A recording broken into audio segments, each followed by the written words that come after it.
When I was a child, I was born and raised in India, and I remember fondly growing up in on the studio lots and seeing productions being made, seeing how this film was being remixed in post-production, color graded on a huge 70 millimeter screen. I mean, there was something very magical about South Indian cinema and also Bollywood films as well. And obviously that influenced me immensely. Strangely enough, I didn't go into fiction. I went into documentary films, a completely different direction. And that has to come more from my study and understanding of political science and history. I was always fascinated by different cultures and the stories that people tell each other, whether they're mythological or stories of themselves or stories that they tell about their culture. And that's sort of what guided me towards documentaries, as opposed to making these very fun and sappy South Indian films. It all started, I have to say, in Brazil. I went down to Brazil where I was publishing a poetry magazine, and we wanted to do an issue on Brazil. And there I fell in love with the culture and the country. And me and a few friends who were there ended up setting up a film school, which now has become the biggest independent film school in Brazil. And while there, I was watching all the students making their own movies and making documentaries. And I said, you know, maybe I don't want to be on the administrative side. I want to go on the other side and see how the whole process is made and become a filmmaker. So I first started off as a film producer, making and producing other people's films. And about four or 5 years ago, I took the plunge and started making my own films. And although I've only made 3 documentaries in the last 4 or 5 years, I mean, I won Sundance last year, won the Grand Jury Prize. So I feel this is sort of where I want to go, not only as a film director for documentaries, but also producing my own work.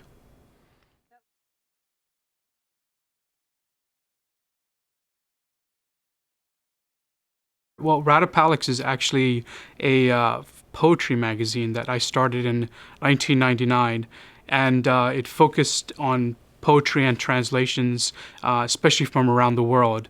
And it sort of warped from being a poetry magazine into being a film production company that has a strong emphasis on literature and globalization. But we sort of branched into all kinds of mediums now, using the window or the umbrella of Rattapallax to help us sort of get there. And we still do publish poetry. We publish online, we publish ebooks. We do a lot of literary events around the world. I mean, it's always been multimedia. We've been kind of on the forefront of pushing journals and literature forward. Now all of our magazines are interactive, so we create these kind of interactive experiences using HTML5 websites, interactive films. So like Priya Shakti, there's a whole technological aspect to the literature, because I think nowadays most people are more and more people are experiencing literature and cinema not necessarily through like physical objects, but from digital.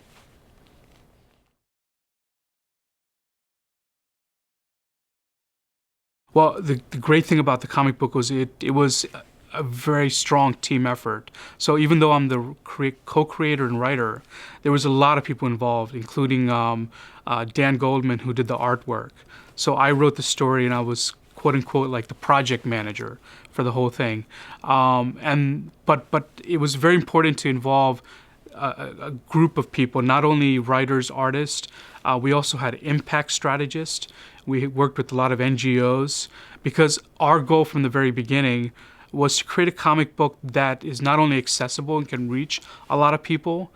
It was also important that we have an impact strategy behind it, that we get it into schools, that we get it out into the street, that we reach audiences that would normally not read comic books, and try to get the message out as broadly as we can.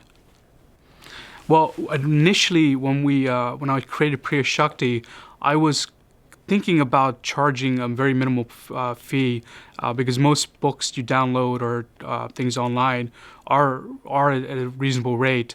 But then we said, we want to make this free. We want to make this as available and accessible to everyone around the world. So we decided to do it for free, and you can download it for free on almost every format. And that comes from the mere fact that we wanted the message of Priya, of the main character who is a rape survivor, and what she stands for and what she's fighting against, especially fighting against the patriarchal views and gender violence problems, to be something that universally everyone can read and access. And I think that was a really wise decision, because when we launched the comic book, we had over 500,000 downloads all over the world. I think if we charged for it, it would have really minimized and made it a very small download number.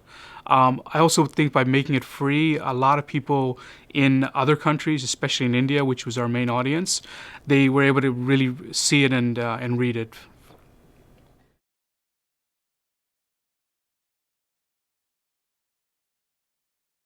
This whole project started for me back in December 2012. As many of you remember, there was this horrible gang rape that happened on a bus in Delhi. I, with a lot of Indians, were involved in the protests, and we were horrified by not only what happened, but also by the indifference exhibited by the government. And at one of those rallies, I spoke to a Delhi police officer and asked him what he thought about what happened, and he said something which got me started on this project. He said, "No good girl walks home alone at night," implying that either she deserved it or she provoked the rape. So from what he said, and I started thinking how, as an artist, I can respond, and also capture this enormous spirit in these protests, because I equate these protests to almost like Selma, Alabama in the U.S. back, with Martin Luther King. It was a very pivotal moment in India, but also the world, as a pivotal moment to address gender violence. An enormous movement. I mean, it started in Delhi, but spread all over India. And there was protests all over India. And I thought, how could I address it as a filmmaker, capture the spirit, capture what these protesters wanted to do. And originally, I actually looked at doing a documentary. And I actually filmed a lot of the protests as well. But I thought to myself at that moment that the issue was just too hot, that I couldn't, if I was to capture it on film, it would become a news story rather than a documentary. A documentary, of course, is a longer story. There's a narrative structure usually to it, which a news story doesn't have. And I, as a filmmaker, wanted to tell a narrative story. But at that moment, I felt it was way too hot and way too difficult. And other filmmakers, have tried and made documentaries, and some of them are very successful. But of course, they faced a lot of challenges while doing it. And I also felt that, on an impact point of view, I wanted to create a artistic product that can reach and be accessible and accepted by Indian audiences. That was the important thing, is that the comic book that we created is widely accepted by Indian audiences from all demographics. And I looked at the comic book format because comic books in India are hugely popular, and they reach the audience that I really wanted to target, which was young males, especially teenage boys.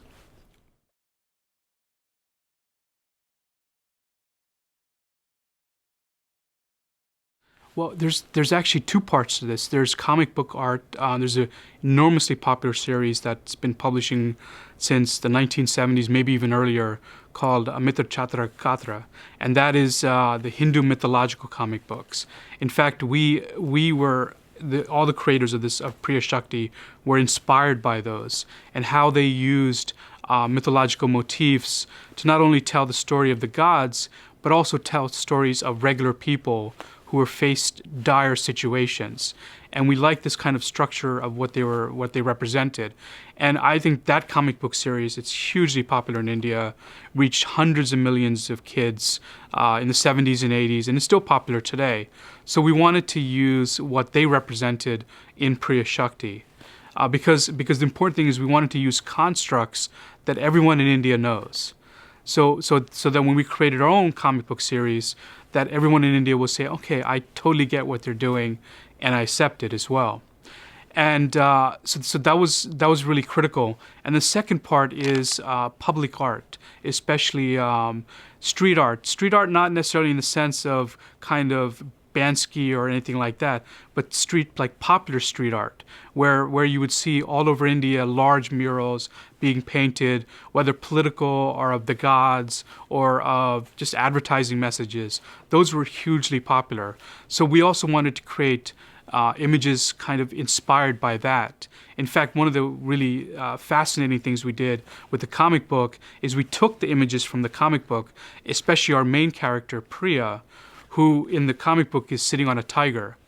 And we painted those on large walls, murals in Mumbai, Delhi, and eventually around the world as well. And in India, it resonates really well because everyone looks at these murals and they wonder, who is this character image? It is clearly a reimagination of a very popular image of Durga on the tiger. Durga being the ultimate goddess of femininity and feminine power. But instead of putting a goddess on a tiger, we put a rape survivor on a tiger. So people look at this image and they don't know exactly what's going on, but they always say this is a very strong, empowered woman. And that's exactly what we wanted to convey.